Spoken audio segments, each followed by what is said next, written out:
Well, hello and welcome to another episode of Lifeline for Daily Living. Yes, this is the place where you can find the answers to your mental health, relationship, and family questions. I'm your host, Jim Hewitt. Glad you've tuned in today. I think you're going to find today's topic very interesting, so I hope you'll stay tuned because we'll be right back.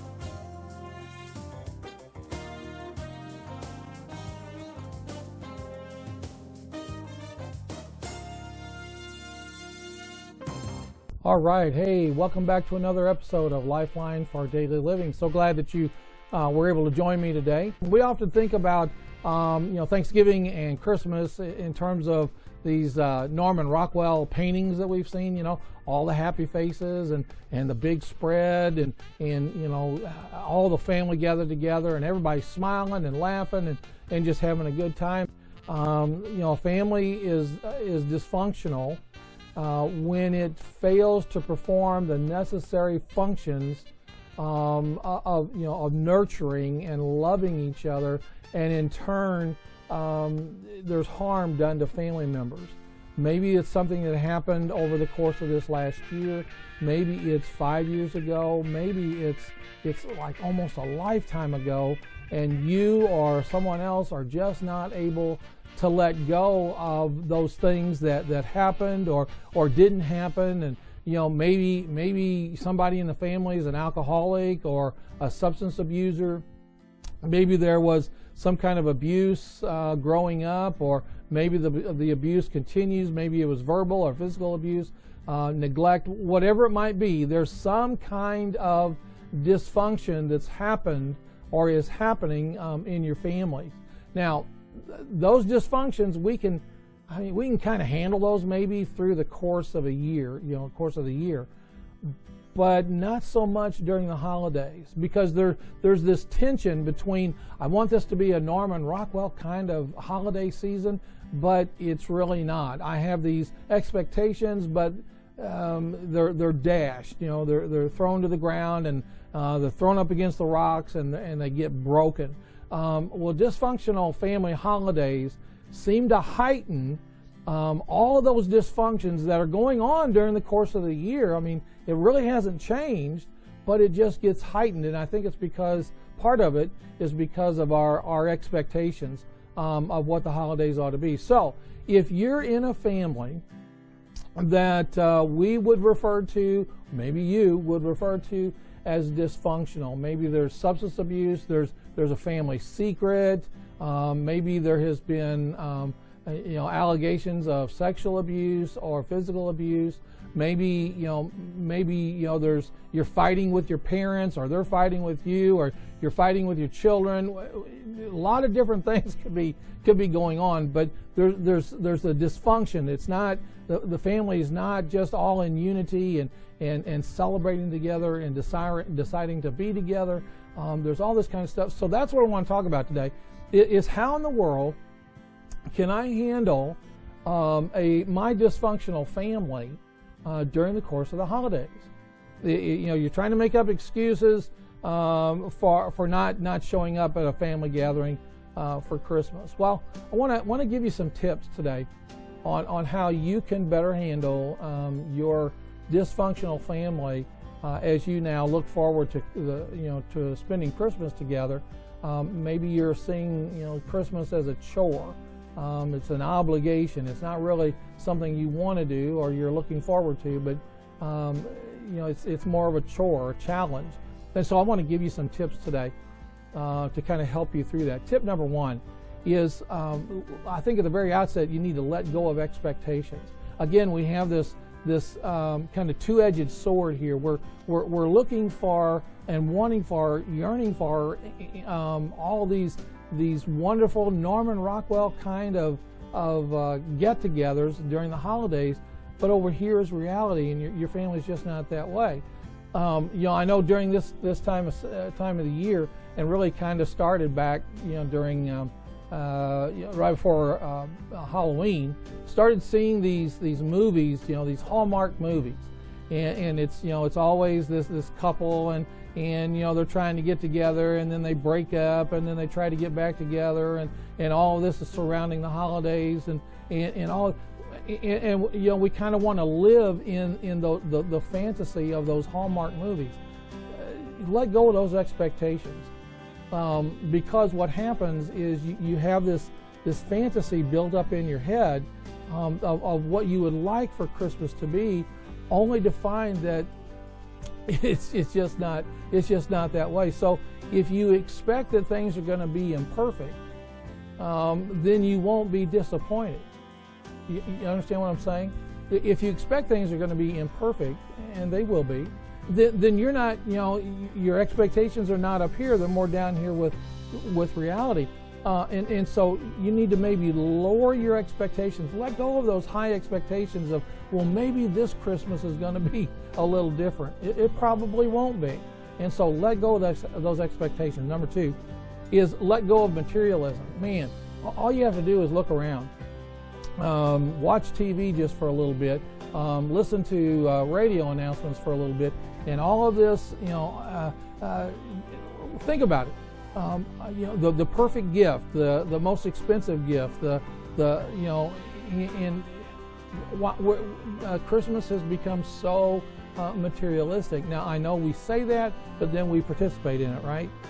Well, think of it this way: Jesus was born in a manger. He didn't come to buy everybody else presents. He came as a gift to us. It is His birthday. We ought to celebrate His birthday. Now, I'm not at all against, you know, giving and receiving gifts. I'm all for that. I like giving gifts. I like receiving gifts. But we need to remember that you know, that materialism is not what Christmas is about. So teach your kids that when you don't have money, you live within your means. You can't buy the latest, greatest, whatever. Now, this is not a lesson to teach them right here at Christmas time. You should have been doing this maybe perhaps during the whole course of the year. And if you didn't, then you know, start this next year. But teaching them that Christmas is more than just materialism, and we have to all live within our means. And so they're not going to get the latest, greatest, whatever it might be. Number 3 is keep it simple. Keep the holiday simple. Who in the world made the rule that we have to do everything during the course of the holiday season? Nobody. So we impose that on ourselves. Maybe it's you know, you're not going to be able to go to this Christmas party. You're not going to be able to go to this particular gathering. Give yourself a break and keep Christmas, keep it simple. Now, you tried maybe to do everything over Thanksgiving. You know, you tried to visit this person, this person, this person, this person, and you find yourself at the end of the day, you know, just all a flitter because you were tired, you're wore out because you're busy trying to make it all. Look, keep it simple. Have in mind what you want to do Christmas Day, Christmas Eve, and Christmas Day. There's traditions that we have, and that's great and fine and wonderful. But you're not going to be able to be all things to all people, and you're going to raise your level of anxiety, and it's going to affect the rest of your family. So keep it simple. Keep it simple for your family. Keep it simple for yourself as well. Number 4. And I know this may sound cliche, but I think it's a reality of keeping an attitude of gratitude. Now, we often think of gratitude, you know, about Thanksgiving, and that's great, and we should. But an attitude of gratitude is really a positive perspective on things, a thankful perspective on things, being grateful for the things that you do have, and not mourning the fact of what you don't have. Maybe you're having financial problems, but your family can still get together. Maybe you have a few bad relationships, but there are a lot of good ones that you have. See, if we focus only on the negatives of what we don't have, then we've actually lost the emphasis and what the holidays are all about. Maybe you're not able to be with your spouse for whatever reason. Maybe there's been a divorce, or maybe there's been a death, Maybe your spouse is in the military and they're deployed, whatever it might be. But you still have your children and the rest of your family. Maybe you're here in an area where you live in an area where you don't have any family, that living right around you. But there are lots of places that you can go to have this family. A lot of churches are doing things this time of year to have this family atmosphere. So whatever's wrong or less than ideal can be balanced with finding something else to be grateful for. I could sit around for days and days and days and complain about the things that I don't have, but that just brings me down and kind of skews my perspective of what really the holiday is all about. And so remember that you're not the only one experiencing a less than perfect holiday. No matter what the TV commercials say, no matter what the movies on Hallmark Channel or the movie channel present, your family's less than perfect, and so that's okay. There is no such thing as a perfect family, and so don't try to compare your family to somebody else, because let's face it, you and I don't know what goes on behind closed doors. Number 5, and this is a hard one, and that is maybe you need to detach from difficult people. Now, every family has those difficult family members. And that difficulty kind of gets heightened during the course of the holidays. So if you have to be around family members that are difficult, give yourself permission to leave when you need to leave. Maybe you just need to stay a couple hours, or maybe an hour. I would say less than that would be kind of rude, but okay, if that's what you feel you need to do, but limit your time around those difficult people. Don't let them control you. Don't let them make you leave before you want to leave.